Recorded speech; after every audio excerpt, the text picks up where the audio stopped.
El tercer panel tratará sobre el arbitraje y la administración pública, de los hechos desde la responsabilidad contractual del Estado y sus órganos regulatorios y su participación en el arbitraje, los puntos diferentes de Latinoamérica. Contamos con la participación de Bruno Fernández Díaz, quien trabaja en la Secretaría de Estado del Estado de Río de Janeiro, Gary López, quien labora en la Procuraduría General del Estado de Ecuador, Juan Manuel Rivero, quien es el secretario del TPR de Mercosur, Rafael Gagliardi, quien es socio de Maresta Abogados de Brasil, y Vicente Rodríguez, quien es socio de Aguilar Castillo Love de Guatemala. Le cedo el uso de la palabra a Juan Manuel, quien nos va a apoyar moderando el panel. Gracias. Bueno, buenas tardes. Gracias al canal de arbitraje por esta invitación. Y como digo, tenemos el desafío triple de captar la atención peleando contra el almuerzo y de alguna manera lograr que se queden lo más posible.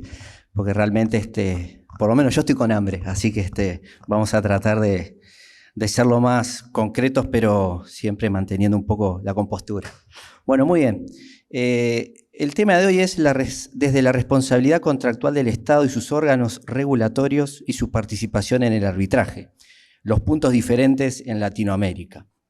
Creo que un poco la idea es exhibir un panorama con las experiencias aquí de Brasil, Ecuador, Guatemala y en una pequeña medida lo que es Mercosur.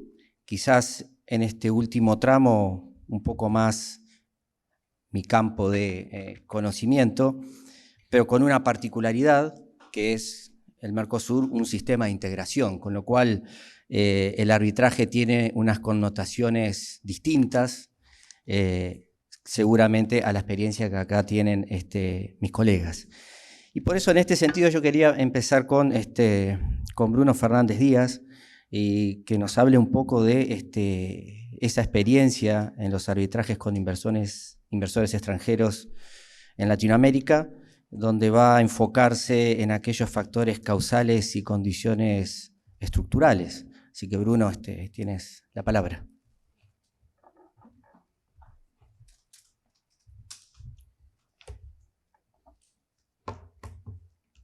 Buenos días. Bueno, esto ha sido básicamente mi pesquisa de doctorado en la Universidad del Estado de Río de Janeiro en 2020.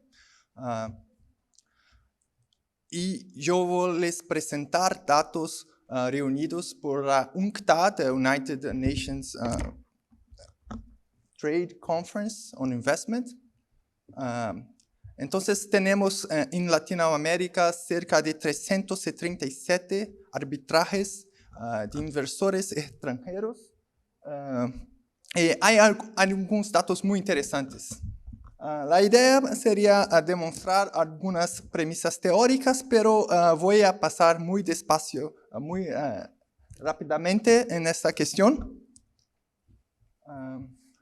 Pero es interesante observar que desde 2016 algunos académicos han percibido que hay una discrepancia muy grande en el número de arbitrajes de inversores extranjeros en Latinoamérica. No hay cualquier correlación posible, sea en datos de Producto Interno Bruto, sea en número de datos de tratados. Hay un verdadero efecto regional que ellos atribuyen a una posible cuestión ideológica en la región. Y yo testé esta hipótesis precisamente con base en datos concretos de los arbitrajes. Hay una cuestión muy interesante también aquí.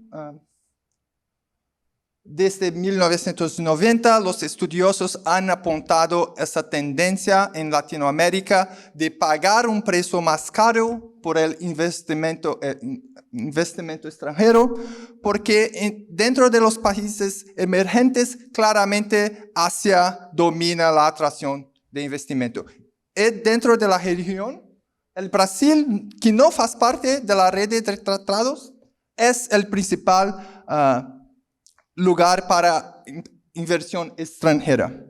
Eso es la base de datos de la UNCTAD. Acá es posible pesquisar cada aspecto de esas 337 arbitrajes. De arbitrators, damages, breaches, follow-on proceedings, sectors, treaty, todas las informaciones. En Latinoamérica nosotros habemos 337 disputas. Eso representa 27% de todos los casos conocidos. Acá nos vemos que el flujo de investimento extranjero en el mundo ha variado sencillamente, pero en América Latina la tendencia es prácticamente flat. Entonces, verdaderamente no es una cuestión del flujo de investimento, sino alguna otra característica. Estos son los nuevos casos por año. Entonces, es un altibajo. Acá podemos prever un nuevo boom de casos en el futuro. Acá tenemos algunas de las informaciones de los casos. 6 casos por encima de 6 mil millones de dólares. 31 casos por encima de 1.000 millones de dólares. Margen de éxito, aproximadamente la mitad de los casos, el éxito fue inferior al 30%. Entonces, los números son expresivos, pero el éxito no tanto. Podemos ver aquí las normas aplicables, un alto grado de internacionalización, pero ante el ICSID, también la institución arbitral, el ICSID es la principal. Los resultados, muy interesante, porque es bastante equilibrado el escenario. A favor del inversor, a favor del Estado, prácticamente la misma cifra. También un número muy significativo de acuerdos, 52. Entonces, se puede decir que el sistema es neutro. Tenemos los estados requeridos, los gran clientes, Argentina, Venezuela, México. Noto que ese mapa no es completo. Latinoamérica va para más allá, y aquí nosotros podemos ver que México es un país muy importante en este contexto. Los estados de origen de los inversores, no hay gran sorpresas acá. Estados Unidos, España, Holanda, Netherlands, pero también países locales. Las empresas multilatinas también se utilizan de ese sistema.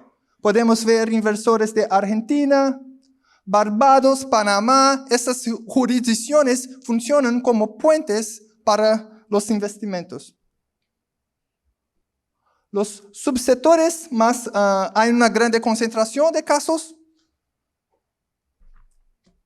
63% de los casos solamente en 11 sectores. Un nivel de transparencia un poco insatisfactorio, pero se mejora a cada año.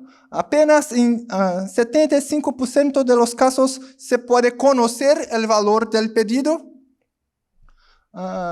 Otros datos sobre el valor de los acuerdos, apenas 30% de los acuerdos se conocen los valores. Y los principales principios internacionales aplicables y reconocidos por los tribunales: tratamiento justo y equitativo y expropiación indirecta. Entonces, esos son los focos que los países de la región deberían obrar para mejorar la institucionalidad. 3 simples conclusiones.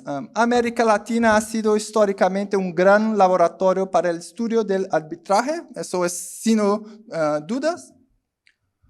La combinación de factores geopolíticos, probablemente algunas tendencias ideológicas explican ese alto número de casos, pero la arbitraje, eso es el sentido de un evento como ese, ha mostrado ser un instrumento técnico neutro que cumple su papel de armonizar los intereses de los estados y de los inversores. Muchas gracias.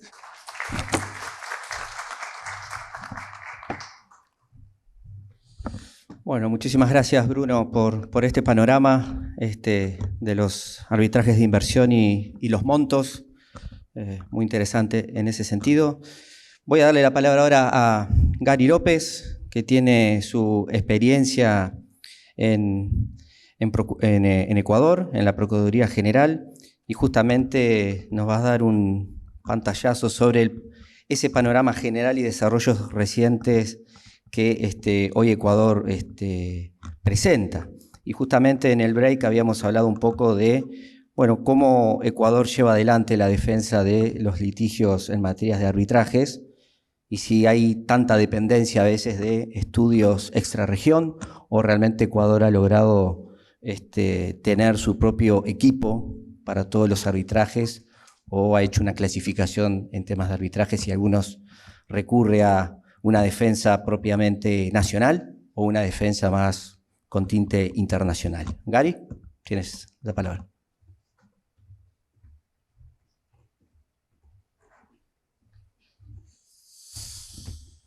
Bueno, buen día a todos. En primer lugar, quiero cumprimentar a todos y agradecer a los organizadores pelo convite. É um prazer estar nesta cidade maravilhosa. Obrigado especialmente a Soila e ao equipe do canal Arbitragem. E agora eu vou mudar para o espanhol porque meu português é muito precário. Como bien lo dijo Juan Manuel, yo les voy a hablar un poco acerca del panorama general del arbitraje en Ecuador, sobre el arbitraje con el Estado en Ecuador. Y al final les voy a hablar de un desarrollo importante, sobre todo, que se dio hace un par de años y que, en mi criterio, lejos de solucionar o dar contestación a algunos temas que eran polémicos, de hecho, ha generado más debate. Me voy a enfocar en el arbitraje nacional, aunque vale decir que en arbitraje internacional tal vez el camino de Ecuador es conocido. Ecuador era uno de los, y es hasta ahora uno de los clientes frecuentes de arbitraje internacional de inversiones.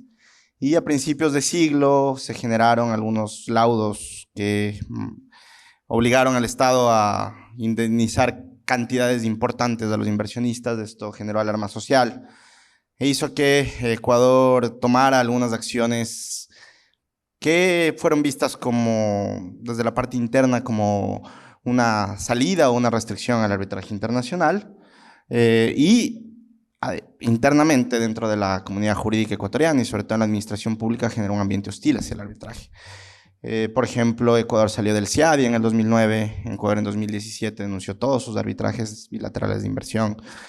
En la Constitución del 2008 se puso un artículo mal redactado que pretendía limitar el arbitraje internacional, el sometimiento del Estado a arbitraje internacional.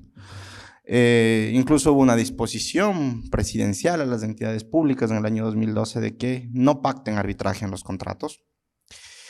Pero bueno, todo esto, como digo, no fue efectivo. En su momento las autoridades del país se dieron cuenta que no es fácil y también incluso inconveniente salirse del arbitraje internacional, y por eso pues el año anterior Ecuador volvió al CIADI y se están negociando nuevamente tratados bilaterales de inversiones. En algún momento esto que les dije de la disposición presidencial de no pactar arbitraje se echó para atrás.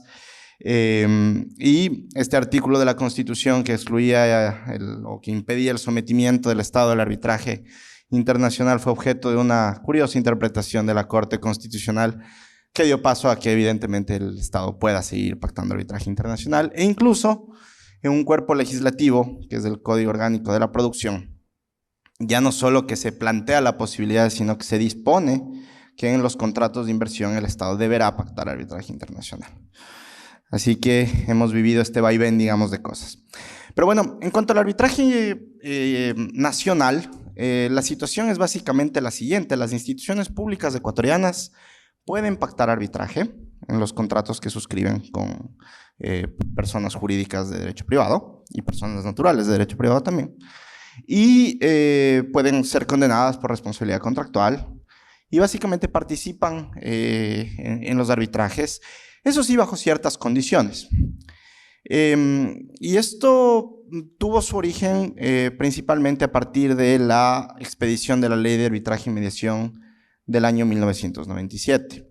Ya en el siglo XIX, en el Código de Procedimiento Civil de la época, había una disposición que curiosamente fue ignorada durante todo el siglo XX, que decía que pueden comparecer a los juicios arbitrales los representantes de personas jurídicas de derecho privado y de derecho público. Pero nadie pareció tomar en cuenta esa situación y el arbitraje de hecho fue una cosa anecdótica en el Ecuador, no solo en el ámbito público, sino en el ámbito privado hasta 1997.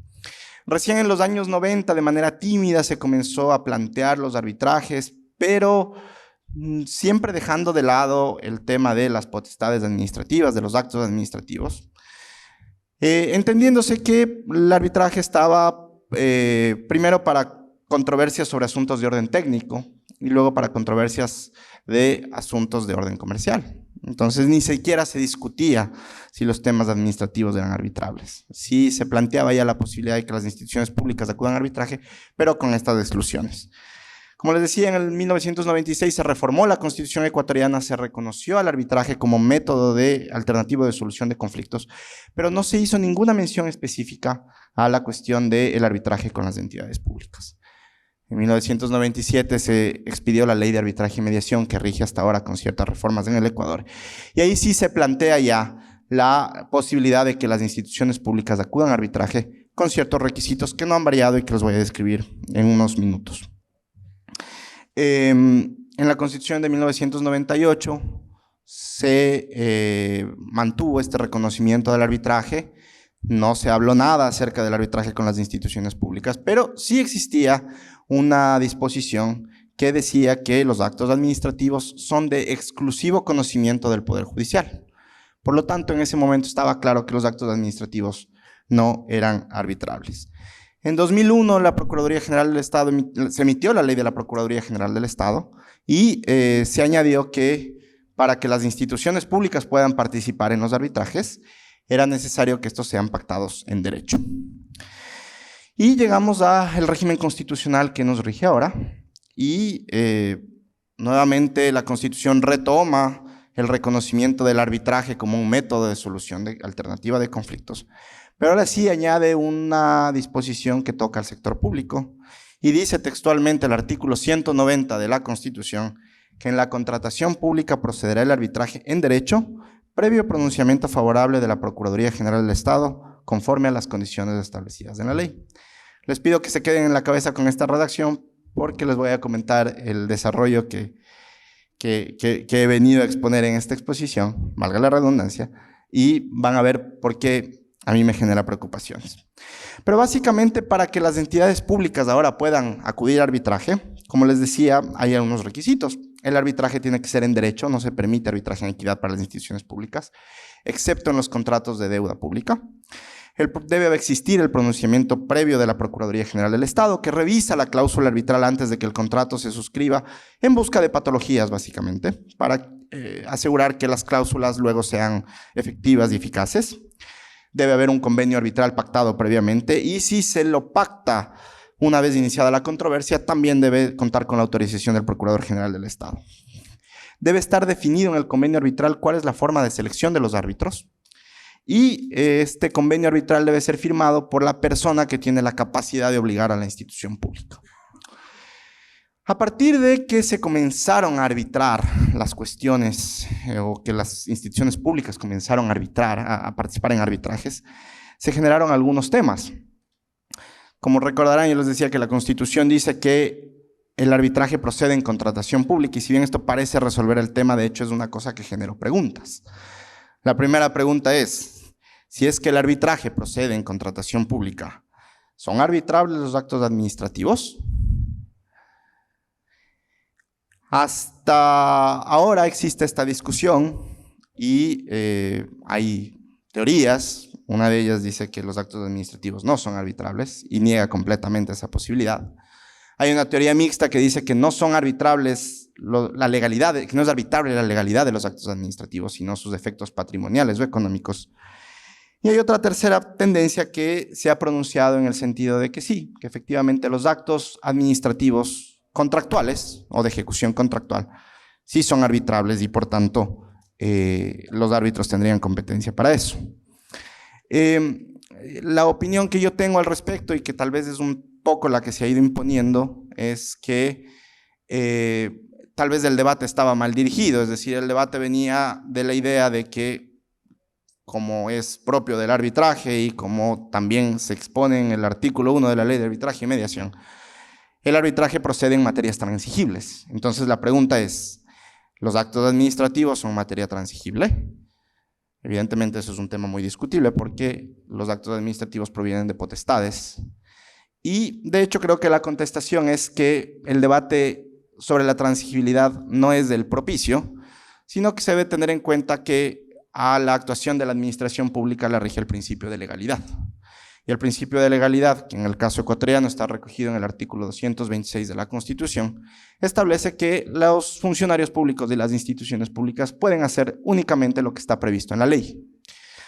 Y si bien existe un principio de discrecionalidad, una posibilidad de discrecionalidad y existen pues, los actos discrecionales, el debate se llevaba por ahí.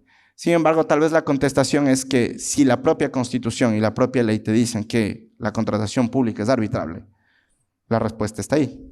El Estado ha consentido desde el principio de la legalidad que hay materias que son arbitrables y por lo tanto lo son, y ese es el fin de la discusión. Pero no como una cuestión de la transigibilidad, sino como una cuestión de la aplicación del principio de legalidad.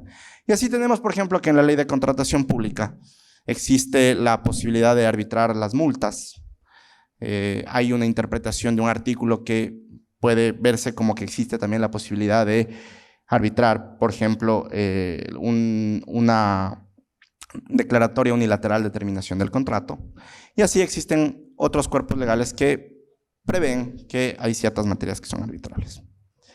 Otra cuestión que se debatía y que hasta ahora a nosotros nos genera un debate en el día a día cuando defendemos al Estado es el tema de la aplicación de los principios o cómo los árbitros juzgan la relación contractual cuando una de las entidades es una entidad administrativa, es decir, la aplicación de los principios que rigen la contratación administrativa.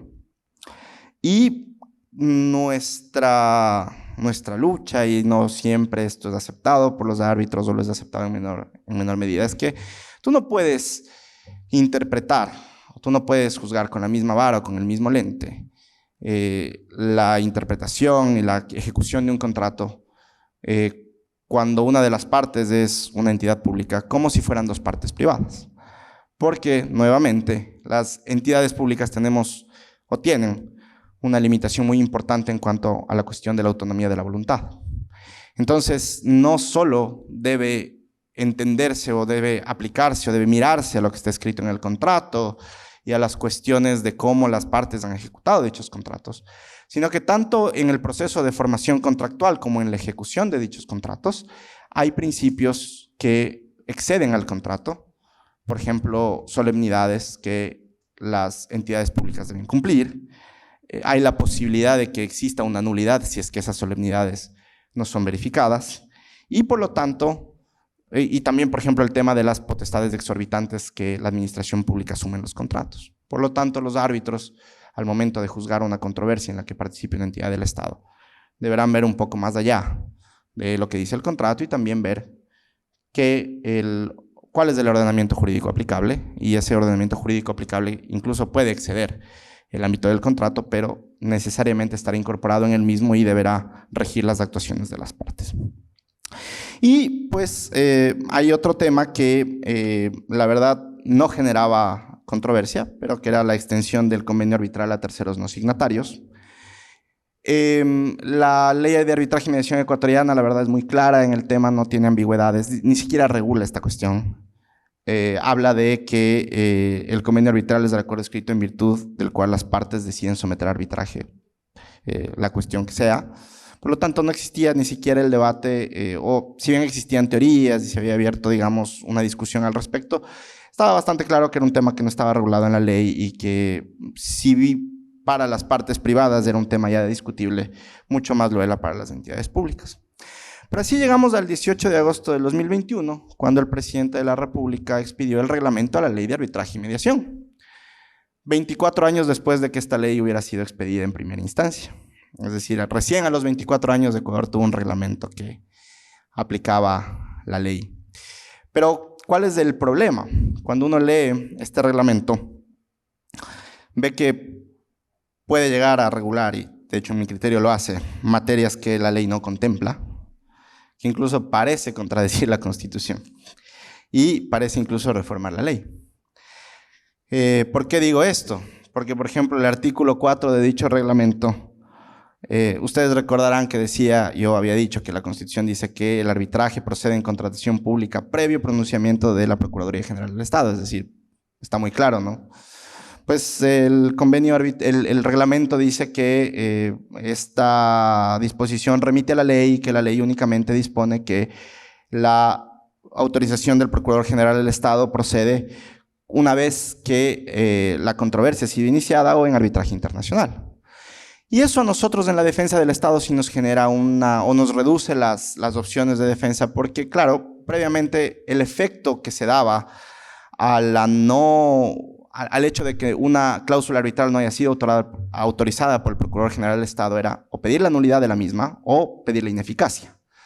Pues ahora esa cuestión por el reglamento aparentemente está eliminada, pero como les digo es preocupante porque básicamente va en contra de la literalidad de la Constitución.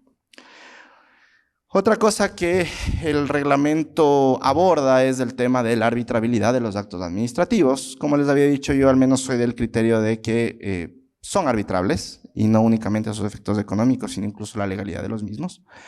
Pero el reglamento dice que los árbitros tienen competencia exclusiva para resolver cualquier disputa sobre los hechos o demás actuaciones que tengan relación con el contrato, incluso los actos de terminación, caducidad o sancionadores expedidos en el marco de la relación jurídica contractual, indistintamente del órgano administrativo que los emita. Esto parece que da a los árbitros ya no solo la potestad de determinar la legalidad y arbitrar sobre la legalidad y los efectos de los actos administrativos contractuales, sino incluso de los actos administrativos de terceros que sin ser contractuales pueden tener un efecto en la relación contractual.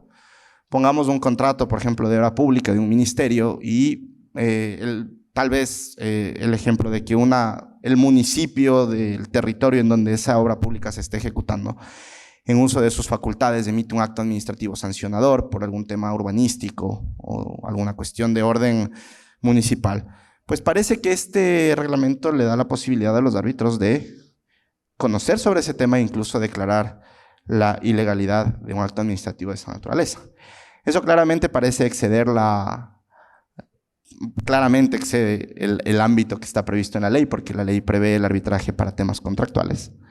Y es un tema al menos discutible por el hecho de que en Ecuador, como en la mayoría de legislaciones, existe la jerarquía normativa y los reglamentos no pueden oponerse a la ley o exceder el ámbito de la ley que regulan o que aplican, y mucho menos el de la Constitución. Y finalmente hay un tercer tema que es preocupante, que está incluido en el reglamento, que es hay otro tema que